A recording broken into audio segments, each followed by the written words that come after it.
동규 씨, 어디 갔어요, 동규 씨? 어제만 해도 같이 항구를 거닐던 그가 아침부터 보이지 않습니다. 민박집 어디를 뒤져도 그의 목소리는 들리지 않았어요.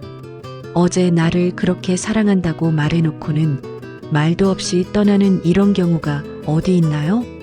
저는 민박집 안에 홀로 덩그러니 남아 있습니다. 내가 벌써 싫어진 건가?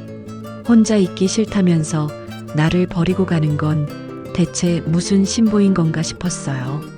하지만 며칠 뒤 그는 다시 돌아왔고 그의 표정에는 힘든 마음이 담겨 있었어요.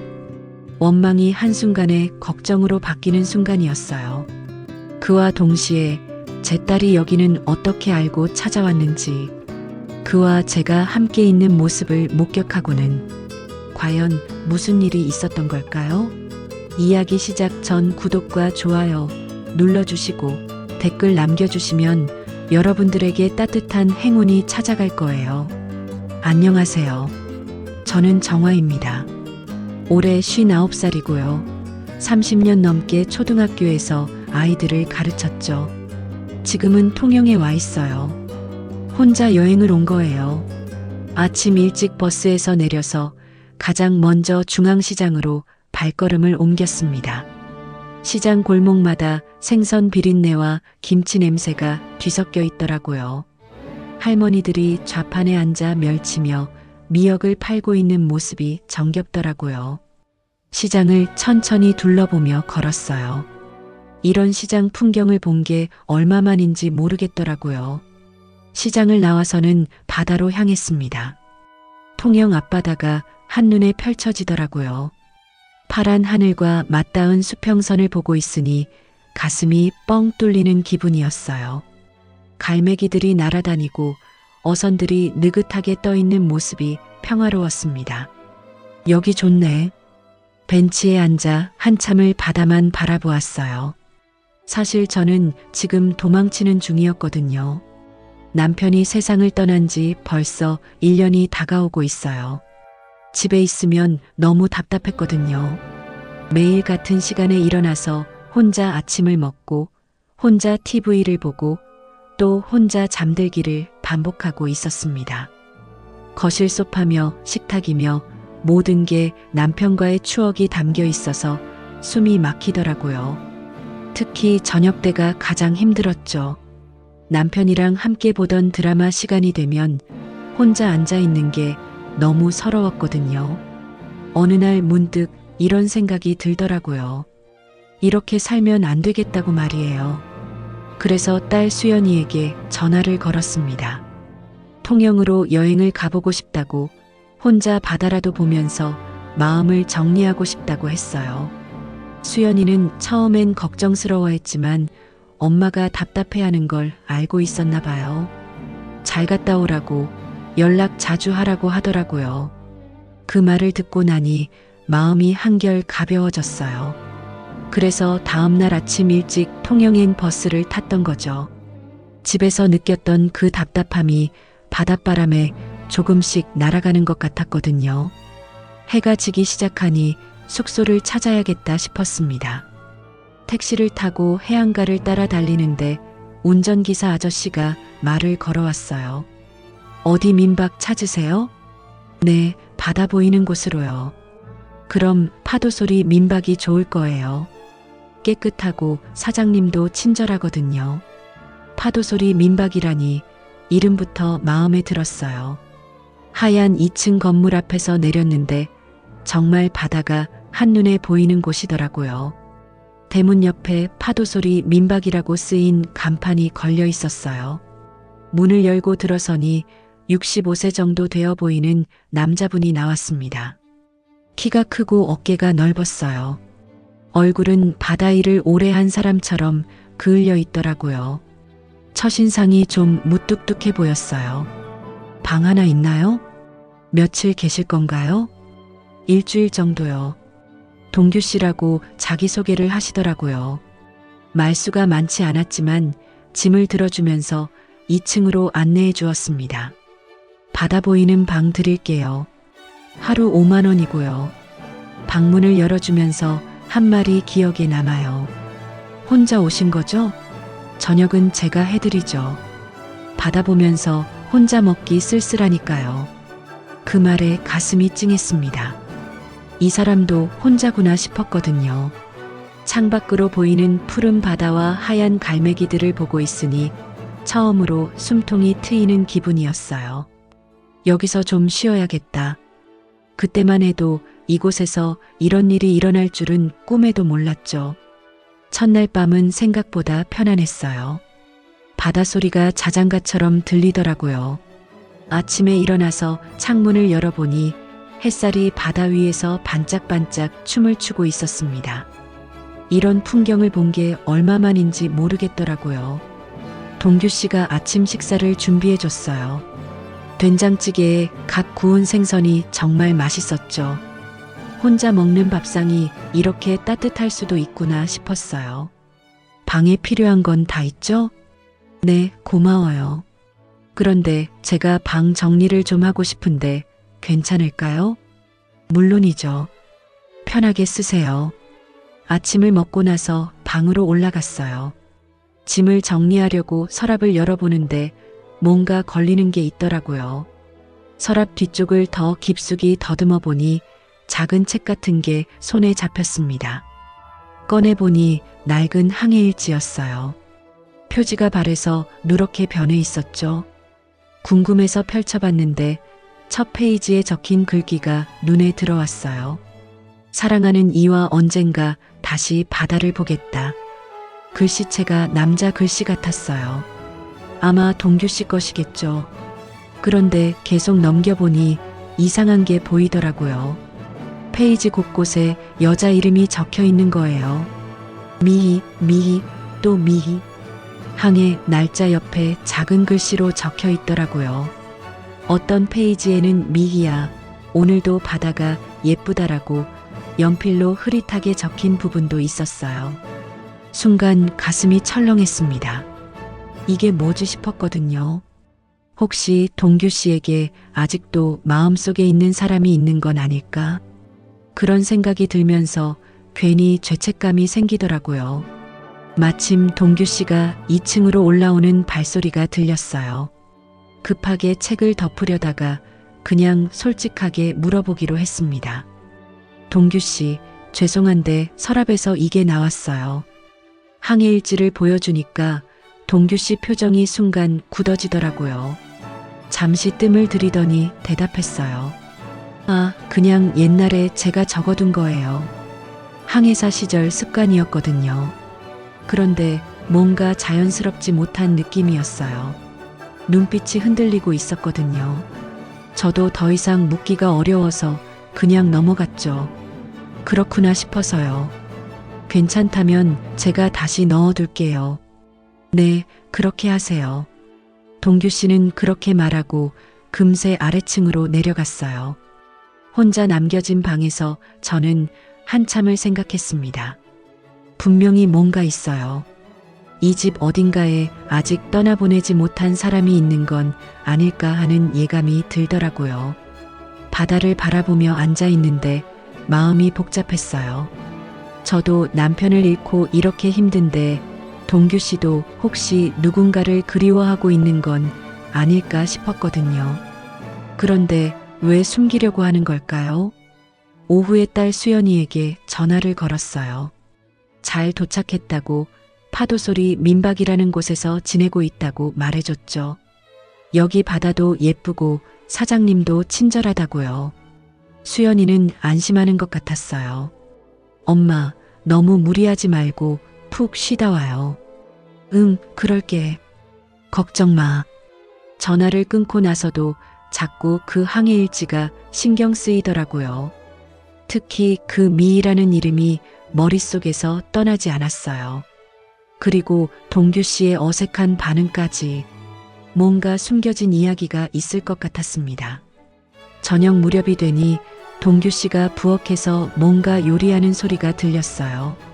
생선 굽는 냄새가 은은하게 올라오더라고요. 집에서 혼자 끓여 먹던 라면과는 차원이 다른 냄새였죠. 저녁 준비됐어요. 동규 씨가 부르시는 소리에 1층으로 내려갔어요. 식탁에는 고등어 조림이 정성스럽게 담겨 있었습니다. 간장 양념이 윤기나게 배어 있고 무와 감자도 보기 좋게 익어 있더라고요. 김치와 미역국까지 곁들여져 있었어요. 와, 정말 맛있어 보이네요. 별거 아니에요. 그냥 혼자 먹기 심심해서 조금 정성을 들인 거죠. 동규 씨는 담담하게 말하며 밥그릇을 들고 앉았어요. 저도 마주 앉으려고 하는데 뭔가 이상한 게 눈에 들어왔습니다. 식탁 위에 놓인 젓가락 받침이었어요.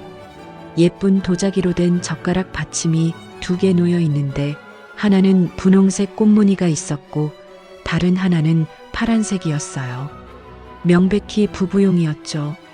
물컵도 마찬가지였어요. 똑같은 디자인인데 하나는 작고 하나는 컸거든요. 가슴이 뭉클해지더라고요. 이 식탁은 여전히 2사람의 공간인 것 같았어요. 동규 씨 혼자 사는 것 같지 않게 모든 게 짝을 이루고 있었거든요. 분명히 예전에 누군가와 함께 이 자리에 앉아서 밥을 먹었을 거예요. 괜찮아요? 동규 씨가 제 표정을 보고 물어보더라고요. 저는 괜찮다고 대답하려다가 갑자기 울컥했어요. 남편과 함께 앉아 밥 먹던 우리 집 식탁이 떠올랐거든요. 남편이 좋아하던 젓가락, 항상 남편 자리에 놓아두던 큰 물컵까지 말이에요. 눈물이 흘러내렸어요. 참으려고 했는데 안 되더라고요. 이런 모습 보이기 싫어서 고개를 돌렸지만 이미 늦었죠. 죄송해요. 갑자기 왜 이러는지 모르겠네요. 동규 씨는 아무 말 없이 일어나서 티슈를 가져다 주었어요. 그리고는 제 밥그릇에 밥을 덜어주면서 조용히 말했어요. 혼자 먹는 게 제일 쓸쓸한 법입니다. 그 한마디에 또 눈물이 났어요. 동규 씨도 저와 같은 마음이구나 싶었거든요. 혼자 앉아서 밥 먹는 게 얼마나 서러운지, 그 빈자리가 얼마나 크게 느껴지는지 아시는 것 같았어요. 저도 그래요. 집에서 혼자 밥 먹을 때마다 눈물이 나더라고요. 그러게요. 맛있는 걸 해도 나눠 먹을 사람이 없으니까 의미가 없어지더라고요. 동규 씨도 조금 울먹이는 것 같았어요. 서로 말은 안 했지만 둘 다 비슷한 상황이라는 걸 알 수 있었죠. 식탁 위에 고요함이 흘렀어요. 고등어 조림 냄새와 함께 뭔가 묵직한 감정들이 섞여 있는 그런 정적이었어요. 분홍색 젓가락 받침을 보면서 생각했어요. 저 자리에 앉아있던 사람은 누구였을까? 미희라는 사람이었을까? 그런데 이상하게도 슬프면서도 따뜻했어요. 혼자가 아니라는 느낌이 들었거든요. 같은 아픔을 가진 사람과 함께 앉아있다는 위로 같은 것 말이에요. 고등어 조림 정말 맛있어요. 그래요? 다행이네요. 동규 씨도 조금씩 미소를 보이기 시작했어요. 우리는 말없이 밥을 먹었습니다. 그런데 그 침묵이 어색하지 않았어요. 서로의 상처를 이해하는 그런 따뜻한 정적이었죠. 저녁을 먹고 나서 바닷가를 산책했어요. 해가 지고 나니 바람이 제법 차더라고요. 3월 바다의 밤 공기는 생각보다 쌀쌀했어요. 파도 소리를 들으며 걷고 있는데 동규 씨가 걱정스러운 표정을 지었어요. 감기 걸리겠어요. 들어가시죠. 민박으로 돌아와서 거실에 앉아 있는데 바람 소리가 더 거세졌어요. 창문이 덜컥거리는 소리까지 들리더라고요. 저도 모르게 몸을 움츠렸죠. 추우시죠? 잠깐만요. 동규 씨가 위층으로 올라가더니 뭔가를 들고 내려왔어요. 연한 베이지색 스웨터였어요. 부드러워 보이는 캐시미어 같은 재질이었죠. 이거 입으세요. 춥잖아요. 스웨터를 받아드는 순간 은은한 향기가 났어요. 세제 냄새였는데 어딘가 그리운 향이었어요. 꽃향기 같기도 하고 부드러운 향수 냄새 같기도 했죠. 분명히 여성용이었어요. 이거 괜찮을까요? 네, 괜찮아요. 입어보세요. 동규 씨는 자연스럽게 말했지만 뭔가 어색한 기색이 있었어요. 저는 스웨터를 받아서 입어봤어요. 사이즈가 딱 맞더라고요. 따뜻하고 포근했어요. 그런데 입고 나니 가슴이 먹먹해지더라고요. 이 스웨터의 원래 주인이 누구인지 대충 짐작이 갔거든요. 아마 미희라는 분의 것이겠죠. 동규 씨가 왜 이걸 아직도 간직하고 있는지, 왜 저에게 내어주는지 복잡한 마음이 들었어요. 스웨터 주머니에 손을 넣는 순간 뭔가 바스락거리는 게 느껴졌어요. 작은 종이 같은 게 손에 잡혔죠. 무심코 꺼내려다가 그만 바닥에 떨어뜨렸어요. 작은 메모지였어요. 연필로 쓴 글씨가 희미하게 보였어요. 추우면 이거 꼭 입고 나 기다려. 순간 몸이 얼어붙었어요. 이게 뭐지 싶었거든요. 분명히 미희라는 분이 동규 씨에게 남긴 메모였을 거예요. 그런데 제가 그 스웨터를 입고 있다니 동규 씨도 메모를 보더라고요. 얼굴이 순간 굳어졌어요. 아무 말 없이 메모를 주우셔서 주머니에 다시 넣으셨어요. 죄송해요. 제가 벗을게요. 아니에요. 그냥 입고 계세요. 동규 씨는 담담하게 말하면서 부엌으로 가더라고요. 막걸리 한 병과 안주를 가져왔어요. 둘 다 아무 말 없이 앉아 있었어요. 뭔가 말하기 어려운 분위기였거든요. 동규 씨가 조용히 막걸리를 따라 주었어요. 달빛이 창문 사이로 들어와서 거실을 은은하게 비추고 있었어요. 바다에서 불어오는 바람 소리만 들렸죠. 건배. 네. 우리는 말없이 잔을 부딪혔어요. 막걸리가 목으로 넘어가면서 따뜻함이 퍼졌어요. 그런데 마음은 더 복잡해지더라고요. 한참을 그렇게 있다가 동규 씨가 조용히 말했어요. 이런 밤엔 혼자 있기 싫습니다. 그 말에 가슴이 뭉클했어요. 동규 씨도 외로우신 거구나 싶었거든요. 이 넓은 민박에서 혼자 지내시는 게 얼마나 쓸쓸할까 생각하니 마음이 아팠어요. 저도 그래요. 집에서도 밤만 되면 무서워져요. 그러게요. 낮에는 괜찮은데 밤만 되면 왜 이렇게 허전할까요? 우리는 달빛 아래서 막걸리를 마시며 각자의 외로움에 대해 이야기했어요. 스웨터에서 나는 향기와 메모의 내용이 자꾸 신경 쓰였지만 더 이상 묻지는 않았어요. 그냥 이 순간만큼은 서로의 외로움을 나누는 것만으로도 충분했어요. 동규 씨의 따뜻한 배려와 제 혼란스러운 마음이 막걸리와 함께 섞여 들어가는 밤이었어요. 다음 날 오후 동규 씨가 항구 구경을 해보자고 제안했어요. 막걸리를 마신 다음 날이라 그런지 어색하면서도 왠지 가까워진 기분이었어요. 함께 걸으니 마음이 편안하더라고요. 통영 항구는 정말 아름다웠어요. 크고 작은 배들이 줄지어 정박해 있고 갈매기들이 자유롭게 날아다니고 있었죠. 어부들이 그물을 정리하는 모습도 정겹더라고요. 저기 보이는 게 한산도예요. 동규 씨가 손가락으로 가리키며 설명해 주었어요. 저도 그 방향을 보려고 몸을 돌렸는데 그 순간이었어요. 동규 씨와 제 손이 스쳤어요. 전기가 흐르는 것 같았어요. 순간 심장이 두근거리기 시작했죠. 이런 느낌은 정말 오랜만이었어요. 남편과 연애할 때도 이런 떨림이 있었는데 그 이후로는 처음이었거든요. 동규 씨도 느끼셨나 봐요. 잠시 제 눈을 바라보더라고요. 그 시선이 너무 따뜻했어요. 마치 제 마음을 다 알고 있는 것 같은 눈빛이었죠. 저도 모르게 얼굴이 빨개졌어요. 아, 죄송해요. 동규 씨가 급하게 손을 빼시면서 시선을 돌렸어요.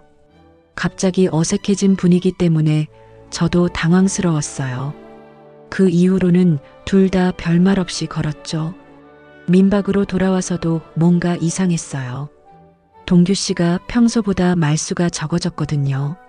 저녁을 먹을 때도 자꾸 시선을 피하시는 것 같았어요. 먼저 올라가서 쉬겠어요. 네, 그러세요. 푹 쉬시고요. 방으로 올라와서도 계속 그 순간이 떠올랐어요. 손이 스쳤을 때의 그 떨림, 동규 씨의 따뜻한 눈빛까지. 이런 감정을 느껴도 되는 걸까 하는 죄책감도 들었어요. 잠들려고 누웠는데 바닷가에서 누군가 걸어다니는 그림자가 보였어요. 창문으로 내다보니 동규 씨였어요. 혼자 파도가 치는 해변을 걷고 있더라고요. 그런데 뭔가 이상했어요. 어깨가 떨리고 있는 것 같았거든요. 자세히 보니 동규 씨가 울고 있는 것 같았어요. 달빛 아래에서 고개를 떨어뜨리고 걷는 모습이 너무 슬퍼 보였어요. 가슴이 아팠어요. 저 때문에 괴로워하시는 건 아닐까 싶었거든요. 아니면 아직도 돌아가신 아내분을 그리워하시는 걸까요? 그 미희라는 분 말이에요. 한참을 지켜보다가 동규 씨가 민박으로 돌아오는 걸 봤어요. 발소리가 조심스러웠어요. 저를 깨우지 않으려는 배려인 것 같았죠. 다음 날 아침 평소보다 늦게 일어났어요. 어젯밤 일 때문에 잠을 잘 못 잤거든요. 1층으로 내려가니 이상하게 조용했어요. 동규 씨? 아무 대답이 없었어요. 부엌도 비어 있고 거실도 텅 비어 있었어요. 평소 같으면 벌써 아침 준비를 하고 계실 텐데 말이에요. 동규 씨 방문을 두드려 봤지만 아무 소리가 나지 않았어요. 혹시 일찍 나가신 건가 싶어서 밖도 둘러봤지만 보이지 않더라고요. 부엌 식탁 위에 메모 하나가 놓여 있었어요. 급한 일이 생겨서 며칠 다녀올게요. 불편하시면 다른 숙소를 알아보세요. 그게 전부였어요. 이유도 언제 돌아올지도 적혀 있지 않았어요. 갑자기 가슴이 텅 빈 것 같았어요. 혼자 남겨진 민박은 너무 조용했어요. 바닷소리만 들렸죠. 어제 함께 걸었던 항구가 손이 스쳤던 그 순간이 자꾸 떠올랐어요.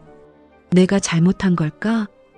혹시 제가 너무 다가간 건 아닐까 하는 생각이 들었어요. 아니면 동규 씨가 아직도 아내의 그림자에서 벗어나지 못한 걸까요? 그래서 저와 가까워지는 것에 부담을 느끼신 걸까요? 온종일 혼자 있으니 머릿속이 복잡했어요. 떠나야 할까 하는 생각도 들었어요. 그런데 한편으로는 동규 씨를 기다리고 싶었어요. 어제 울고 있던 그 모습이 자꾸 마음에 걸렸거든요. 사흘째 되는 날 저녁 현관문이 열리는 소리가 들렸어요. 가슴이 두근거렸죠. 혹시 동규 씨가 돌아온 건 아닐까 싶어서 말이에요. 정화 씨? 동규 씨 목소리였어요. 1층으로 뛰어내려갔어요. 동규 씨가 서 있었지만 뭔가 달라 보였어요. 얼굴이 많이 수척해져 있었고 눈이 빨갛게 부어 있더라고요. 어디 다녀왔어요? 걱정했어요. 죄송해요. 갑자기 떠나서. 동규 씨는 무거운 짐가방을 바닥에 내려놓으며 한숨을 쉬었어요. 뭔가 많이 지쳐 보였어요. 아내의 유품을 정리하러 다녀왔어요. 그 말을 듣는 순간 가슴이 뭉클해졌어요. 그래서 그렇게 슬퍼 보였구나 싶었거든요. 아내의 유품을 정리한다는 건 정말 마음이 아픈 일이죠. 힘들었겠어요. 네. 생각보다 어려운 일이더라고요. 동규 씨가 소파에 털썩 앉더라고요. 정말 지쳐 보였어요. 저도 옆에 조심스럽게 앉았어요. 미희 씨였나요? 아내분이? 네. 어떻게 알았어요? 항해일지에서 봤어요. 죄송해요. 동규 씨가 쓴웃음을 지었어요. 숨기려던 걸 들켜버린 듯한 표정이었죠. 3년 전에 돌아갔어요. 갑작스러운 병이었어요. 많이 아팠겠어요. 처음에는 정말 살 것 같지 않았어요. 미희가 모든 걸 해줬거든요. 밥도 해주고 빨래도 해주고 제가 아플 때 간병도 해주고.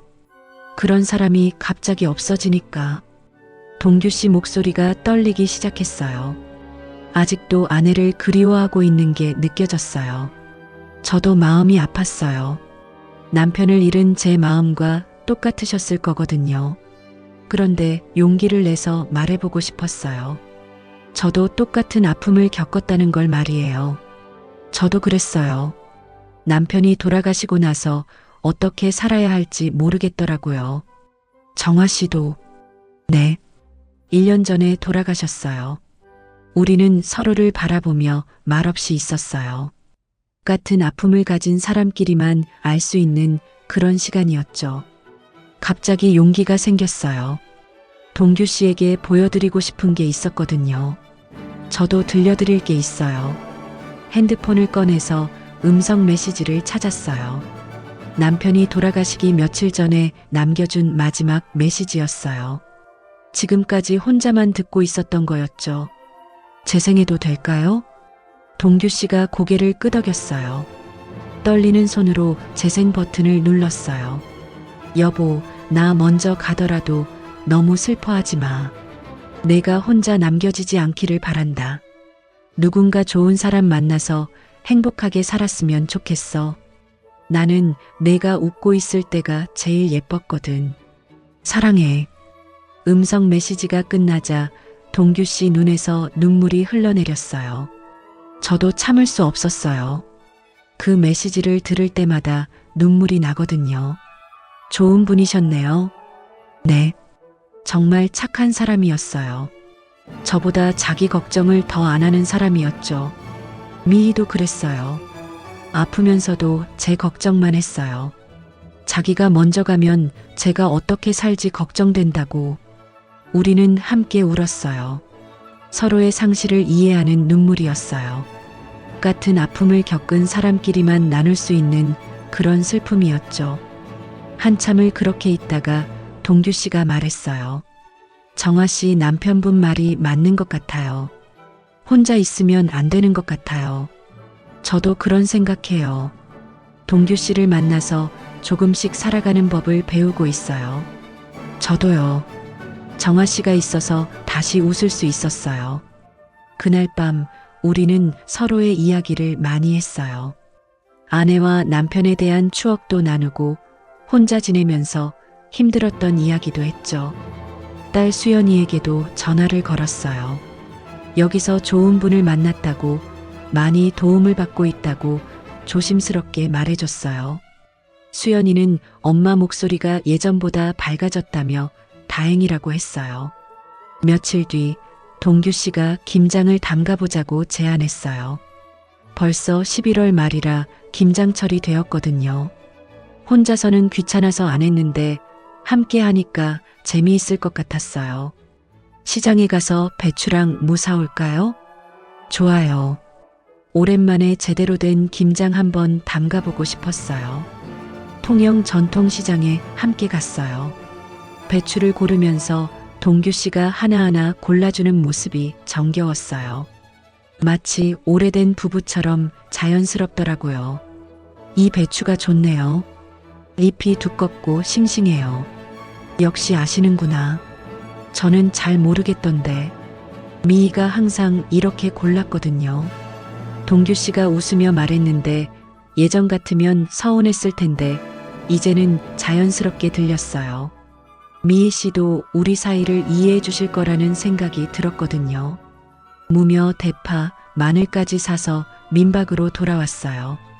마당에서 배추를 다듬기 시작했어요. 동규 씨는 서툴렀지만 열심히 도와줬어요. 이렇게 하는 거 맞나요? 네, 잘하고 있어요. 저도 모르게 웃음이 나왔어요. 이런 일상이 얼마만인지 모르겠더라고요. 누군가와 함께 김장을 담그고 이런저런 얘기를 나누는 게 말이에요. 배추를 절이고 기다리는 동안 고춧가루를 섞어서 양념을 만들었어요. 동규 씨가 젓갈을 넣어주고 저는 마늘을 다져서 넣었죠. 손발이 척척 맞더라고요. 정아 씨가 있으니까 집 같아요. 저도 그래요. 이런 기분 정말 오랜만이에요. 양념을 배추에 버무리면서 이야기를 나눴어요. 동규 씨가 웃는 모습을 보니 마음이 따뜻해졌어요. 이 사람과 함께 있으면 외롭지 않겠다는 생각이 들었거든요. 김장을 다 담고 나니 벌써 저녁이 되었어요. 손도 아프고 허리도 아팠지만 뿌듯했어요. 갓 담근 김치로 찌개를 끓여서 먹으니 정말 맛있었어요. 내년에도 함께 김장 담을까요? 동규 씨가 조심스럽게 물어봤어요. 그 말에 가슴이 뛰었어요. 내년에도 함께 있을 거라는 뜻이잖아요. 그럼요. 내년에는 더 많이 담가요. 그렇게 대답하고 나니 정말 그런 미래가 그려지더라고요. 동규 씨와 함께 김장도 담고 장도 보고 이런 소소한 일상을 나누는 모습 말이에요. 그런데 다음날 오후 갑자기 현관문이 열렸어요. 누가 왔나 싶어서 나가보니 딸 수연이었어요. 깜짝 놀랐죠. 수연아, 왜 갑자기? 엄마, 파도 소리 민박 찾느라 고생했네. 수연이가 짐을 들고 들어오는데 표정이 심상치 않았어요. 뭔가 화가 나 있는 것 같았어요. 엄마가 말한 그 사장님이 어디 있어? 마침 동규 씨가 부엌에서 나왔어요. 수연이와 눈이 마주쳤죠. 안녕하세요. 수연 씨죠? 어머니께 많이 들었어요. 네, 안녕하세요. 수연이가 인사는 했지만 표정이 굳어 있었어요. 뭔가 불편해하는 게 느껴졌어요. 저녁을 함께 먹는데 분위기가 어색했어요. 수연이가 계속 저와 동규 씨를 번갈아 보면서 무언가 생각하고 있는 것 같았어요. 동규 씨가 먼저 자리를 피해줬어요. 수연이와 둘만 남자 제대로 된 이야기를 나눠야겠다 싶었거든요. 엄마, 진짜 물어볼 게 있어. 수연이가 진지한 표정으로 말했어요. 그분과 엄마가 어떤 사이야? 뭐가 어떤 사이니? 엄마 아빠 돌아가신 지 얼마나 됐다고 벌써 다른 남자랑 이런 식으로 지내는 거야? 수연이 목소리가 점점 높아졌어요. 예상했던 반응이긴 했지만 실제로 들으니 가슴이 아팠어요. 수연아, 그게 아니야. 우리는 그냥 뭐? 내가 봤는데 완전히 부부 같던데? 김장도 같이 담그고 장도 같이 보고 이게 그냥 친구 사이야? 수연이가 눈물을 글썽이면서 말했어요. 제 마음도 복잡해졌어요. 딸 입장에서는 당연히 그럴 수 있겠다는 생각이 들었거든요. 아빠한테 미안하지도 않아? 아빠가 그렇게 엄마 사랑했는데. 그 말에 눈물이 났어요. 저도 남편이 미안했거든요. 하지만 한편으로는 남편이 남긴 그 음성 메시지가 떠올랐어요. 혼자 남겨지지 않기를 바란다고 했던 그 말이요. 수연아, 엄마도 힘들어. 혼자 있으면 정말 외로워. 그럼 나랑 같이 살아. 왜 꼭 남자가 있어야 해? 수연아, 엄마 진짜 이해 안 돼. 아빠 잊어버린 거야? 딸이 울면서 소리치는 모습을 보니 가슴이 찢어질 것 같았어요. 동규 씨도 미안하고 딸도 이해가 되고 제 자신도 혼란스러웠어요. 아빠를 잊은 게 아니야. 그런데 엄마도 살아야 해. 이렇게 외롭게 혼자 있으면 안 될 것 같아. 그냥 남자 없이도 잘 살 수 있잖아. 수연이가 눈물을 훔치면서 말했어요. 처음으로 딸과 이렇게 큰 소리로 다툰 것 같았어요. 마음이 무너져 내리는 것 같았어요. 그날 밤 수연이와 다툰 후 잠을 이룰 수가 없었어요. 딸 말이 틀린 것도 아니고 그렇다고 제 마음을 포기할 수도 없었거든요. 새벽까지 뒤척이다가 바닷가로 나갔어요. 파도 소리를 들으며 걷고 있는데 뒤에서 발소리가 들렸어요. 동규 씨였어요. 못 주무셨나 봐요. 네. 너무 복잡해서요. 우리는 말없이 나란히 걸었어요. 12월 바다는 차가웠지만 마음만큼은 따뜻했어요. 정화 씨, 동규 씨가 걸음을 멈추고 저를 바라봤어요. 진지한 표정이었어요. 지금이 제 인생에서 가장 따뜻한 계절입니다. 그 말에 가슴이 뛰었어요. 동규 씨의 눈빛이 너무 진실해 보였거든요. 미희가 떠난 후 3년 동안 정말 춥게 살았어요. 그런데 정화 씨를 만나고 나서 다시 봄이 온 것 같아요. 눈물이 나려고 했어요. 저도 똑같은 마음이었거든요. 같이 걸어가 주시겠습니까? 앞으로도 계속. 그 고백을 듣는 순간 모든 게 정리되는 것 같았어요. 수연이 걱정도 있지만 저도 다시 살고 싶다는 마음이 더 컸어요. 저도 다시 살아보고 싶어요. 동규 씨와 함께요. 동규 씨가 제 손을 잡아주었어요. 따뜻했어요. 이제야 정말 새로운 시작을 할 수 있을 것 같았어요. 그때 뒤에서 누군가 다가오는 소리가 들렸어요. 수연이었어요. 겨울바람에 머리카락이 흩날리고 있었죠. 엄마. 수연이가 조용히 불렀어요. 아까 화난 표정이 아니라 뭔가 달라 보였어요. 미안해. 어젯밤에 너무 심하게 말한 것 같아. 수연아. 사실 어젯밤에 아빠 목소리 녹음 들어봤어. 수연이가 핸드폰을 꺼내더라고요. 제가 딸에게 남편 음성 메시지를 보내줬던 거였어요. 아빠가 엄마 혼자 남겨지지 않기를 바란다고 했잖아. 그런데 나는 계속 엄마를 혼자 있게 만들었네. 수연이 목소리가 떨리기 시작했어요. 그리고 오늘 동규 아저씨랑 이야기해봤어. 아저씨도 엄마처럼 혼자 사시다가 엄마 만나서 많이 행복해졌다고 하더라고. 수연이가 눈물을 글썽이면서 말했어요. 나도 결혼하고 나서 알았어. 혼자 사는 게 얼마나 외로운지. 그런데 엄마를 계속 혼자 두려고 했네. 수연아, 괜찮아. 아니야. 나 정말 이기적이었어. 엄마가 행복한 게 제일 중요한 건데. 수연이가 저와 동규 씨를 번갈아 보더라고요. 엄마 행복하게 사는 거 보고 싶어. 저도 응원할게. 그 말을 듣는 순간 눈물이 주르륵 흘렀어요. 딸이 이해해준다는 게 이렇게 고마울 수가 없었어요. 동규 아저씨도 좋은 분 같아. 엄마를 진짜 아껴주시는 게 보여. 동규 씨도 감동받은 것 같았어요. 눈가가 촉촉해져 있더라고요. 수연 씨, 고마워요. 어머니 정말 잘 모실게요. 아저씨도 외로우셨을 텐데 이제 우리 엄마가 있으니까 든든하시죠? 수연이가 웃으면서 말했어요. 아까 그 차가운 모습은 온데간데 없었어요. 그럼 우리 셋이 함께 좀 걸어볼까? 동규 씨가 제안했어요. 겨울 바닷가였지만 마음만큼은 봄처럼 따뜻했어요. 파도가 치는 해변을 따라 걸으면서 많은 이야기를 했어요. 수연이는 앞으로 자주 내려와서 놀러 오겠다고 했고, 동규 씨는 수연이를 친딸처럼 생각하겠다고 약속했어요. 엄마, 진짜 행복해 보여. 정말? 응. 눈빛이 예전이랑 달라졌어. 아빠도 하늘에서 기뻐하실 거야. 그 말에 또 눈물이 났어요. 이제야 정말 새로운 인생을 시작할 수 있을 것 같았어요. 남편에 대한 그리움은 여전하지만 그것과 새로운 사랑은 별개라는 걸 깨달았거든요. 바다에서 불어오는 차가운 바람이 우리 셋의 머리카락을 흩날렸어요. 하지만 마음만큼은 따뜻했어요.